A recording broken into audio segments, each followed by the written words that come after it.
Hello, ఏందే? బావా ఏం చేస్తున్నావు? దొడ్డి కూర్చుంటున్నా, రావే కడగడానికి. తర్వాత ఫోన్ చేస్తా, కట్ చేయి. బావా బావా బావా ఏందే? తిన్నావా బావా? బుజ్జి, నేను పనిలో ఉన్నానే. అవునా, ఏం పనిలో బావా? నేను ఒకరిని మర్డర్ చేసే పనిలో ఉన్నా. తర్వాత ఫోన్ చేస్తా, ఫోన్ పెట్టే వెతికల్దానా. సరే.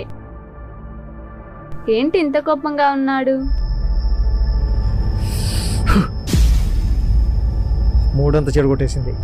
రేయ్, ఈసారికి నువ్వు కానిచ్చేయరా, తీసుకో.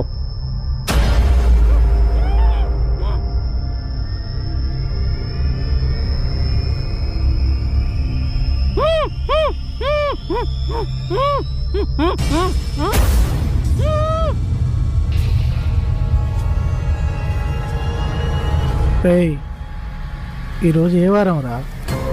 మంగళవారం. ఎందుకు?